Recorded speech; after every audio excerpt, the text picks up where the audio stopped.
In the 1980s, Chicago was gripped by terror as a group of sadistic killers turned the city into a nightmare, claiming at least 5 young women as their victims.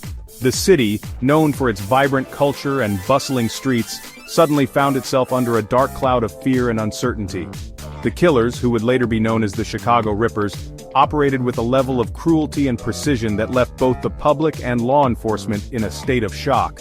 Their crimes, shocking in their brutality and infused with eerie ritualistic elements, terrorized the city and left an indelible mark on its psyche. Each crime scene was a macabre tableau, meticulously arranged to instill maximum fear. The ritualistic elements suggested a deeper, more sinister motive behind the killings, adding another layer of horror to an already terrifying situation.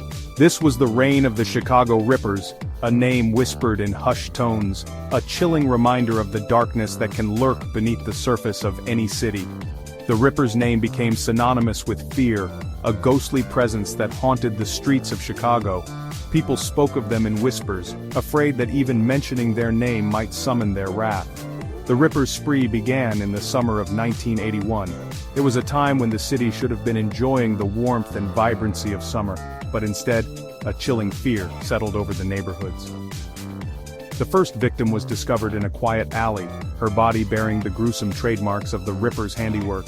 It continued for over a year, plunging Chicago into a state of fear and uncertainty.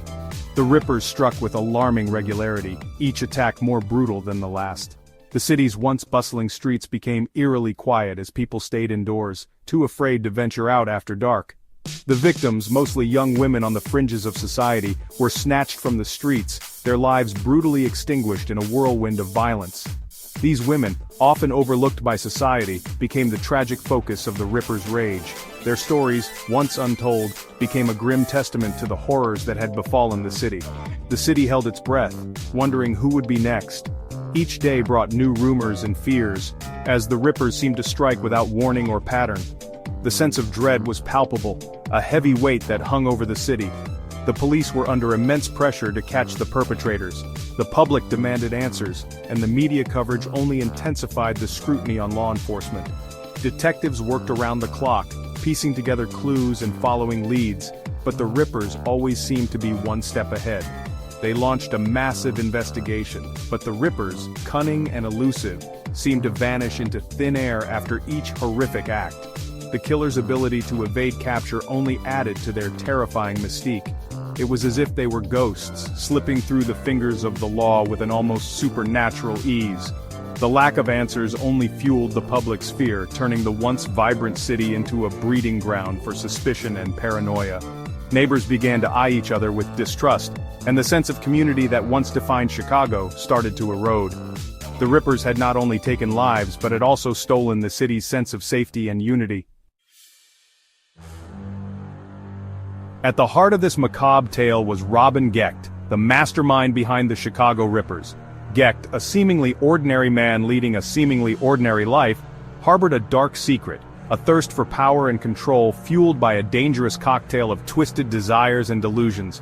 He assembled a group of like-minded individuals, Edward Spreitzer, Andrew Kokoralais, and his own brother-in-law, Thomas Kokoralais, forming a deadly quartet bound by their shared depravity. Gecht's hold over his accomplices was absolute. He manipulated their vulnerabilities, exploiting their desire for acceptance and belonging. He indoctrinated them with his warped philosophies, twisting their perceptions of right and wrong until they became willing participants in his gruesome fantasies. Gecht's control over the group went beyond mere persuasion. He instilled fear, employing violence and intimidation to maintain discipline and ensure their loyalty. The Rippers became a reflection of their leader, cold, calculating, and utterly devoid of empathy. What set the Chicago Rippers apart from other criminal gangs was the chilling ritualistic nature of their crimes. Unlike typical street gangs, whose violence often stemmed from territorial disputes or personal vendettas, the Rippers operated on an entirely different plane of malevolence. Their actions were not just about asserting dominance or instilling fear. They were about fulfilling a dark, almost religious fervor that their leader, Robin Gecht, instilled in them. Their acts went beyond mere murder. They were grotesque performances, carefully orchestrated to fulfill Gecht's twisted desires and feed his delusions of power. Each crime scene was a stage, and each victim was an unwilling participant in a horrifying play. The Rippers meticulously planned their attacks, ensuring that every detail was perfect to satisfy their leaders' insatiable hunger for control and chaos. Each act of violence was laced with symbolism, a macabre dance of dominance and degradation. The Rippers didn't just kill, they performed rituals that were meant to degrade and dehumanize their victims. These acts were filled with dark symbolism, each cut and mark a testament to their twisted beliefs. The symbols they carved into their victims' flesh were not random, they were carefully chosen to represent their perverse ideology. The Rippers would often mutilate their victims' bodies, leaving behind disturbing patterns and markings. These mutilations were not just acts of violence but were meant to send a message. The patterns they left behind were like a signature, a way for them to claim ownership of their horrific acts. Forensic teams were often left baffled by the sheer brutality and precision of these mutilations, struggling to understand the dark minds behind them. These weren't random acts of violence but calculated acts of desecration, each cut and mark holding a specific meaning within Gecht's twisted ideology. The Rippers believed that their actions were a form of dark worship, a way to gain power and favor from whatever dark forces they believed in. Each act of desecration was a ritual, a way to connect with the malevolent energy they sought to harness. They would often take trophies from their victims, small tokens to remember their horrific acts. These trophies were not just souvenirs, they were symbols of their power and control over their victims. Each item held a dark significance, a reminder of the life they had taken and the ritual they had performed. These trophies were often found in Gecht's possession, further solidifying his role as the mastermind behind these gruesome acts. The ritualistic elements of the crime sent shivers down the spines of investigators. They were not just dealing with a group of killers. They were dealing with individuals who believed in a dark and twisted ideology. The detectives knew that they were up against something far more sinister than they had ever encountered before. The fear and determination in their eyes were a testament to the gravity of the situation. They were dealing with something more than just a group of killers. They were dealing with individuals driven by a dark and twisted ideology. This ideology was not just a justification for their actions, it was the very reason they committed these heinous crimes. The detectives had to understand this twisted belief system to catch the Rippers and put an end to their reign of terror. The hunt for the Rippers became a race against time, a desperate attempt to stop them before they could claim another victim. The urgency in the air was palpable as law enforcement officers worked around the clock, piecing together clues and following leads. Every second counted, and the pressure was immense. The city of Chicago held its breath, hoping that the nightmare would soon come to an end. The victims of the Chicago Rippers were often marginalized women, many of whom worked as sex workers in the city's underbelly. These women, living on the fringes of society, were easy targets for the Rippers. They were often overlooked and underestimated, their disappearances barely causing a ripple in the city's consciousness. The Rippers would stalk their prey, observing their routines and exploiting their vulnerabilities.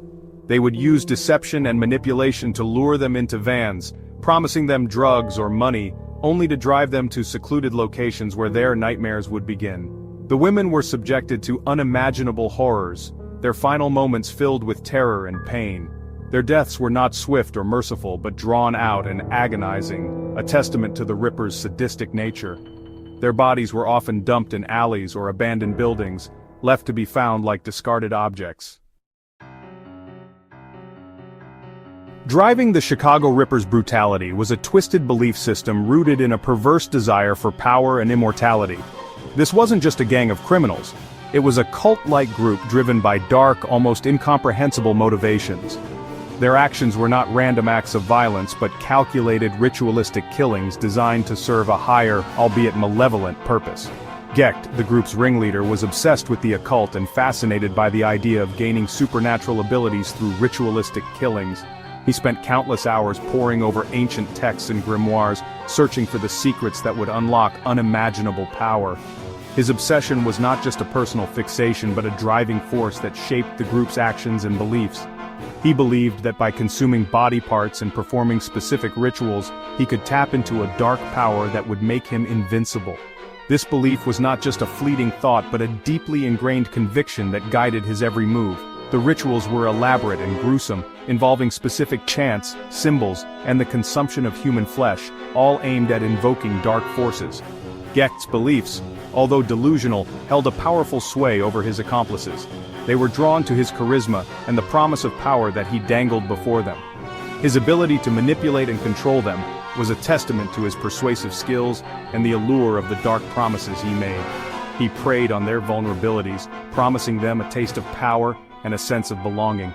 Many of his followers were lost souls, searching for meaning and direction in their lives.